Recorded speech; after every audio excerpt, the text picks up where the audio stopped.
welcome. Yes, the newest show here on Horror Fiend TV. Before I introduce myself, if you don't know who I am by now, I'm going to introduce my new co-host for this fun ass show we're about to kick off. Radar, how you doing, buddy? Doing excellent, JR. Happy to be here doing this sweet new show with y'all. I mean, this is going to be fantastic. It's such a great premise of what we're doing too. And when you picked me for it and you said, "Hey, what movie do you want to do?" I knew we had to go with House, the 1986 horror comedy, fantastic film. And I'm sure if a lot of people don't know what it's about, but basically there's an author. He loses his kid. His wife hates him for it. They separate, and then he ends up, his aunt dies, quotations, dies. He inherits the house. Instead of selling that, he goes and lives in it, and just a bunch of freaky stuff happens from there. But it's just done such in an interesting way. There's not many other movies that would handle the subject matter in the way House does. Yes, yeah, definitely. When we talked about this show, that was the first film that popped up in both our heads. And to be honest, I haven't seen that movie in such a long time, and going back to watch it, it still basically passes my the test of time. It's still a fun film to watch. To quote Rick, practical effects. I mean, even though the one particular scene we'll talk about later, man, I kept thinking about John Carpenter's The Thing. Yeah, that's fair. That is fair. That was the first thing I thought about. But yeah, it's a very interesting film. We're gonna talk about House, directed by Steve Miner. The cast included William Catt as Roger Cobb, the great George Wendt, who, if you're a fan of Cheers, Norm as Harold Gordon, and Richard Mall as Big Ben. If you were a fan of Night Court, God, we are freaking giving our ages away. But if you're a fan of Night Court, he was the security guard in there. Great character. Being an author, did the house as the main environment do well as a character in this film? I would say, based on what the main character is going through, his own sort of demons per se, I feel like it's the perfect kind of setting to have it be kind of an antagonist for him, because it's also a kind of isolated situation for him too, that all this stuff is happening inside this house. He's dealing with these things like by himself. Then I always say that the worst enemy of anyone is your own mind. And that's just, the house brings that out. And I think it does a great job with the environment being just that. But what do you think? Are you on board or what? All right. So the aunt lived in the house by herself, and the fact that she knew there were things happening inside, and remember, everybody thought she was crazy. Right. She had a reputation of being crazy. Even when Roger meets Harold, they have a conversation. Oh, you moving in? Yeah, the lady, she was a really whack job. He's basically talking crap about his aunt. And he goes, "Oh, that's mine. Oh, wonderful lady. Very nice." But the fact that you get a lot of flashback scenes where you get a little hint of there's something more to this house than meets the eye. We later find out that Roger had a lot of demons that he was living with.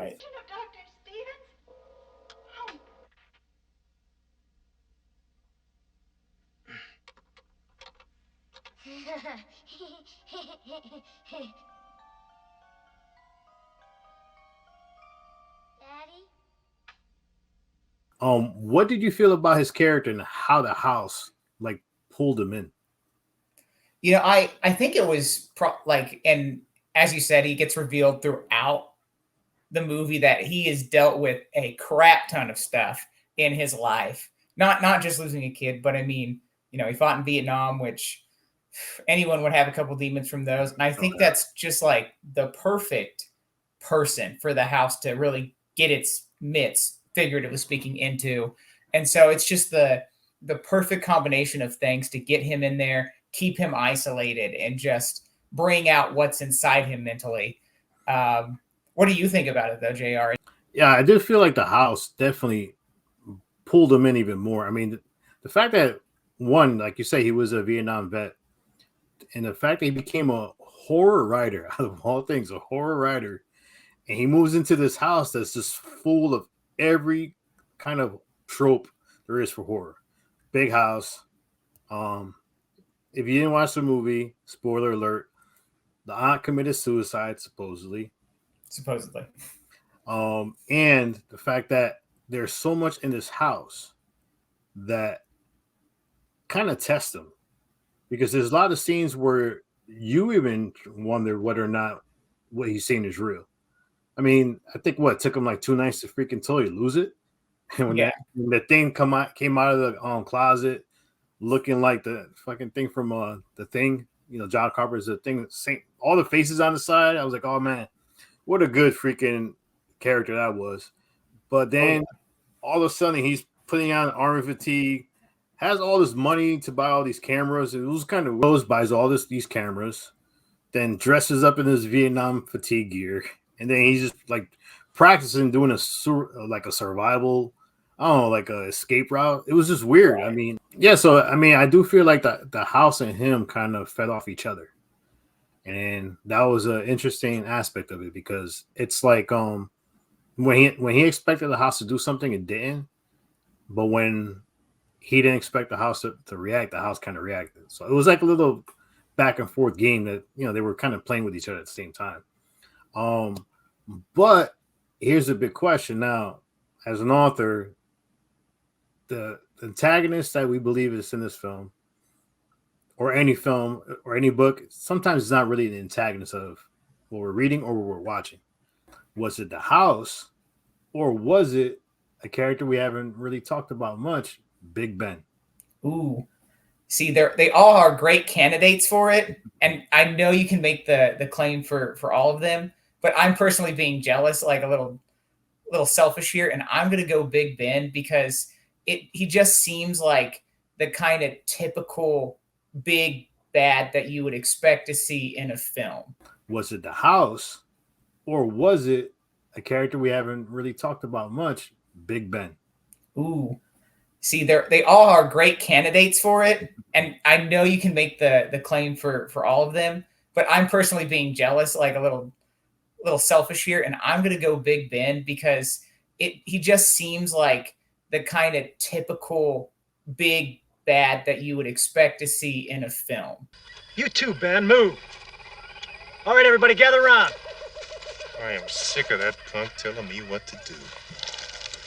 That's his job, Ben. Tell us what to do. Nobody tells me what to do, buddy. And I love the way he looks when he shows up, and like the special effects they did for him, like the makeup and stuff, looks fantastic. Sucker! Big Ben. No, it's your fairy godmother.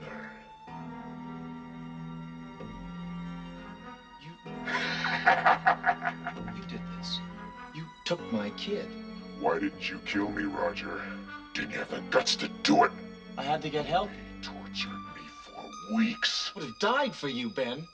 Well, now's your chance. But I just like him as kind of a character, and his motivation makes the most sense to me. And I really like the idea kind of he's just like his own thing, separate from the house. He's just a pissed off spirit that's like, I'm going to screw up your life, Roger. And so it just so happens, hey, I got a great opening. This house is driving you mad. Let me sneak on in there and do my thing. So I think I love the idea of him being the main antagonist, but I think you might have a different opinion from me. Yeah, I kind of feel like Roger is honestly the antagonist of the film because he could have stood away from the house. Right. So the minute he decided to go back to the house, remember, even the guy selling the house is like, do you really want to sell the house? I mean, do you really want to not sell the house? After he told him, look, I'm not selling. Right. And then, obviously him and his ex-wife are on bad terms because they lost their child, Jimmy. Like his wife, for example, you feel like she's trying to make amends. And yet he's treating her like an a-hole. I mean, he's like just bad. I mean, she just wants to have a conversation.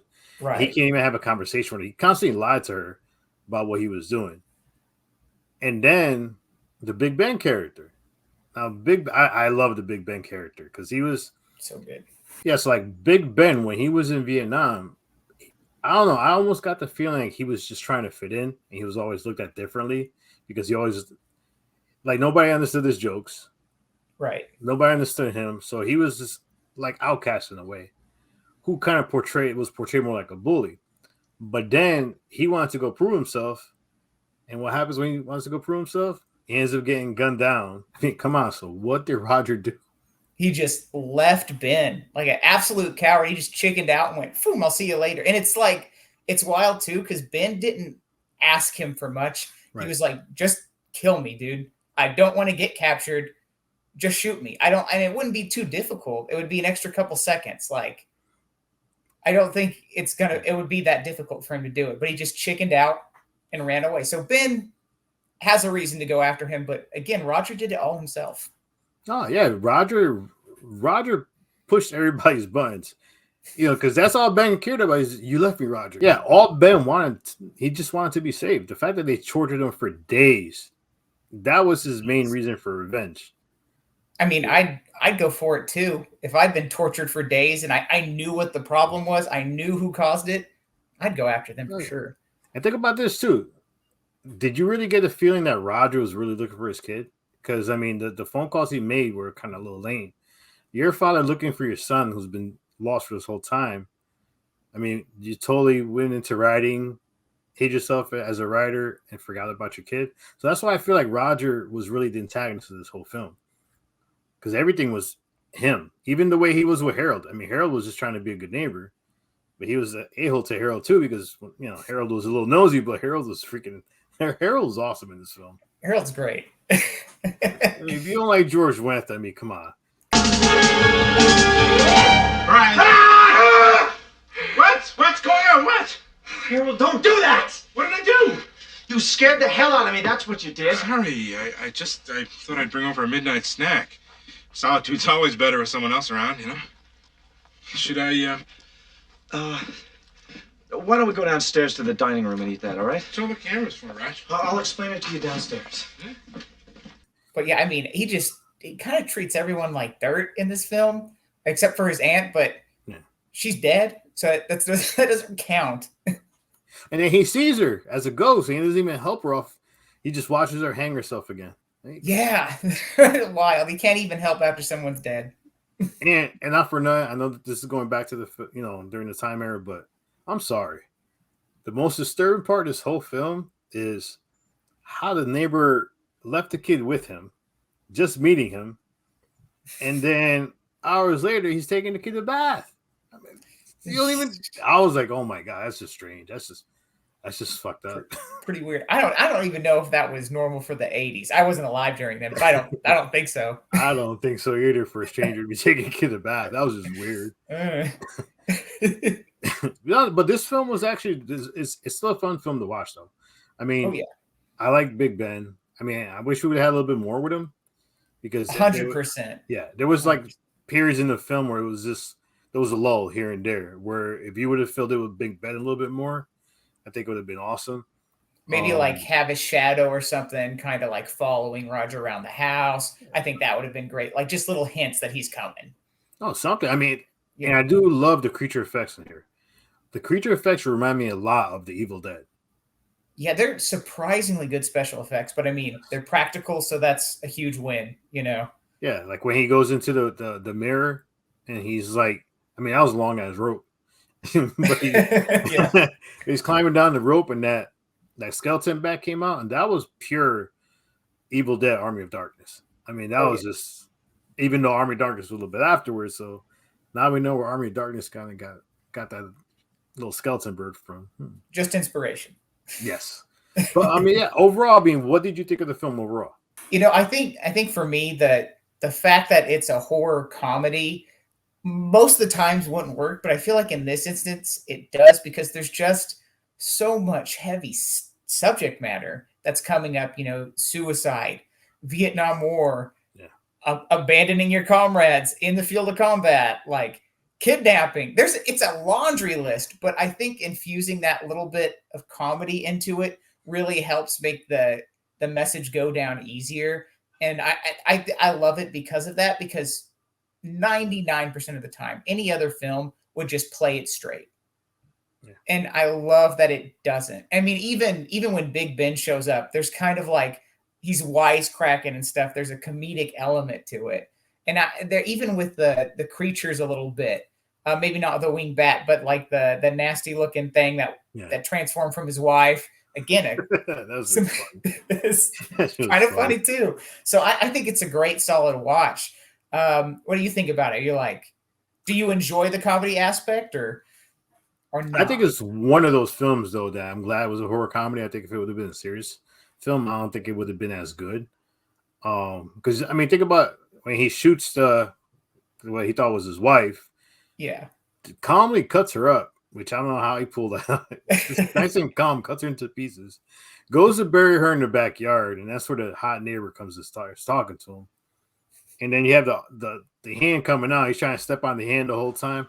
It was just so many awkward scenes for him in this film that I think in any other film you're like, dude, what the hell's wrong with you? I mean, even they got a call that there was a sound of a shotgun. He's in the front steps playing with the shotgun. Like who sits in the front step? I mean, it was a lot of comedy bits in it that I think, what made this film fun to watch. I mean, like we said, Harold, all the scenes with Harold are freaking great. I mean, fantastic. And then, Big Ben, and the funny thing is Big Ben tried to portray himself as a badass. Remember, he couldn't kill Jimmy. He tried to kill the kid until Roger was like, I'm not scared of you no more. I'll do it. Yeah, so even like at that point, you got Roger bullying. I mean, granted, he's trying to save his kid. Right. But he's bullying Big Ben to the point where Big Ben kind of like turns into a little wuss. And then Roger puts the grenade in his ribcage and walks away. What a great way to destroy something too.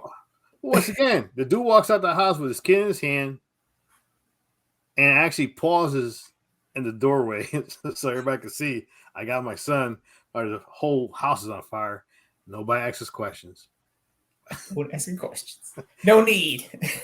It's definitely. I love the fact that we picked this one as the first one. Very fun film. I can't wait for the other films we're doing. So you picked this one. Can I pick the next film? 100%. What are you thinking, my man? I think we should do some Rob Zombie and do the House of 1,000 Corpses.